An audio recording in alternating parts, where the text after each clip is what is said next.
Dans cette vidéo, je vous donnerai les différentes stratégies dont vous avez besoin pour apprendre l'anglais par vous-même, plus rapidement et surtout le plus facilement possible.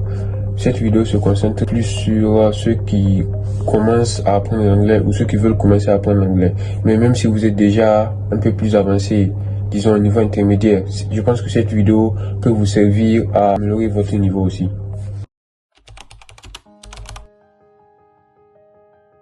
La première chose que vous devez faire quand vous commencez à apprendre l'anglais, ce serait de choisir le type d'anglais que vous voulez apprendre. Je vois beaucoup de gens commettre l'erreur d'aller sur YouTube et de regarder différentes vidéos par hasard. Mais je pense que ce n'est pas la meilleure manière d'apprendre. La meilleure manière d'apprendre, ce serait de choisir si vous voulez apprendre l'anglais britannique ou l'anglais américain. Bon, l'anglais américain est plus général et il est plus utilisé. Donc je vous conseille de choisir l'anglais américain, mais ça dépend aussi de vous, de ce que vous voulez. Mais ces deux catégories d'anglais, si vous êtes déjà à un niveau avancé, n'affecteront pas votre compréhension. Mais dans les débuts, ça peut paraître très difficile pour vous si vous ne savez pas sur quel type d'anglais vous concentrez. Donc ma suggestion, ce serait dès le début, ce serait de choisir parmi ces deux types d'anglais lequel est-ce que vous allez utiliser et puis d'agir en conséquence. Le deuxième point, ce serait de se concentrer sur les 1000 mots les plus utilisés en anglais. Et vous allez me demander pourquoi utiliser ces 1000 mots-là. Et la raison est là. D'après la loi de Pareto, uniquement un certain pourcentage des mots dans une langue sont utilisés dans la vie de tous les jours. Et c'est la même chose dans toutes les langues, que ce soit en français, en anglais et toutes les autres langues. Même en français, il y a un certain nombre de mots que nous utilisons dans la vie de tous les jours. Et nous ne cherchons pas vraiment à maîtriser les autres mots en dehors de ces mots les plus utilisés, car ça n'intervient pas vraiment dans la vie de tous les jours. Nous ne les utilisons pas, donc nous ne cherchons pas à les apprendre. Et c'est la même chose avec l'anglais. Donc, je pense que l'américain moyen utilise généralement entre 2000 et 3000 mots. Mais je pense que apprendre ces 1000 mots-là dès les débuts peut vous permettre vraiment d'apprendre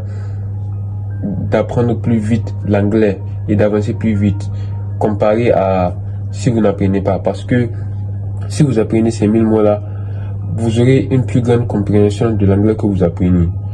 Et vous allez aussi me demander comment apprendre ces 1000 mots. Et c'est là que Anki intervient. C'est quoi Anki? Anki est une application de révision espacée qui se concentre plus sur la mémoire. Ça veut dire que si dans l'application Anki, vous maîtrisez certains mots, l'application vous le montrera moins souvent que si vous ne le maîtrisez pas. C'est le principe d'Anki qui est là. Dans la description, je vous donnerai les différents liens pour télécharger l'application Anki, que vous soyez sur Android, iPhone, Mac ou Windows. Je pense que sur Mac et iPhone, l'application est payante, environ 25 $, mais sur les autres systèmes, l'application est gratuite.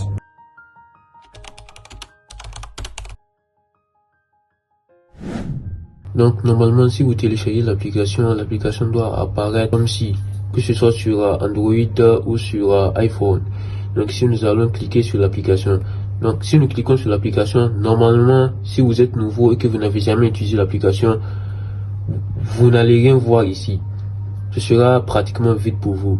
Et c'est pas grave. C'est totalement normal. Pour y remédier, j'ai un autre lien dans la description qui va vous permettre de télécharger les 1000 mots dont je vous ai parlé. Même si c'est exactement 960, je pense. C'est la meilleure que j'ai pu trouver pour vous. Donc, vous allez cliquer sur le lien qui est dans la description et puis vous allez télécharger, suivre les différentes étapes. Et puis après, vous allez l'importer dans cette application-là. Une fois que vous aurez importé ce desk-là que vous voyez ici, ça veut dire que vous pouvez maintenant commencer à réviser. Pour commencer à réviser, vous allez cliquer sur le desk qui est comme ça. Donc, si vous cliquez sur le desk, ici vous allez voir, par exemple, le verbe laugh.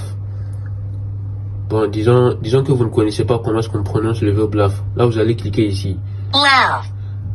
Vous allez avoir un son qui vous montrera comment prononcer le verbe. Et si vous, après la prononciation, vous pouvez cliquer ici pour voir le sens. To show how happy you are. C'est ça qui est to laugh. Donc, il y a la définition du verbe qui est là. Après, il y a un exemple du verbe qui est en bas. Donc maintenant, l'exemple aussi, vous pouvez écouter l'exemple.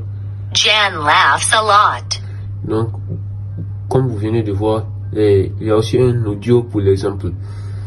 Donc, après ça, si vous connaissez déjà le verbe laugh et que c'est déjà une révision pour vous, là, vous allez cliquer ici sur le good qui est là.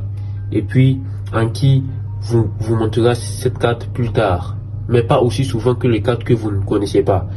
Donc, et si vous ne connaissez pas le verbe et que vous venez juste de l'apprendre et vous ne connaissez pas la signification et que vous venez juste d'apprendre la signification qui est là, là vous allez cliquer sur Again.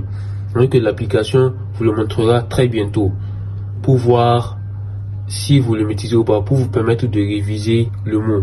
Donc ici nous allons cliquer sur Good et vous voyez que ça m'envoie directement à un autre mot encore. Pour le même mot, je peux aussi écouter Nice. Et regarder la définition, l'exemple.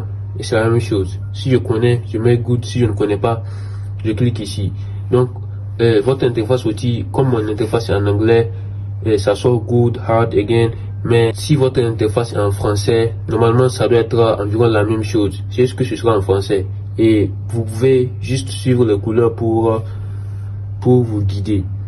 Donc c'est un peu comme ça que l'application Anki fonctionne. Et il y a aussi un certain nombre de mots limites dont je vous parlerai peut-être dans une prochaine vidéo. Comme l'application Anki, c'est une application qui est assez complexe, mais je vous conseille vraiment d'essayer cette application parce qu'elle est vraiment puissante et elle peut vous permettre d'apprendre très très vite. Donc c'était ça. Je viens de vous donner les 1000 mots les plus utilisés en anglais et comment les apprendre en utilisant l'application Anki. Je sais que l'application Anki peut être un peu compliquée à utiliser, donc si vous avez des questions, n'hésitez pas à laisser ces questions dans les commentaires. Et si vous voulez aussi que je fasse une vidéo complète sur l'application Anki, n'hésitez pas à aussi laisser dans les commentaires. Je réponds à tous les commentaires. Si vous trouvez cette vidéo intéressante aussi, vous n'allez pas vouloir rater les prochaines vidéos. Donc n'oubliez pas de vous abonner sur la chaîne et de liker la vidéo. Donc c'était Tondi.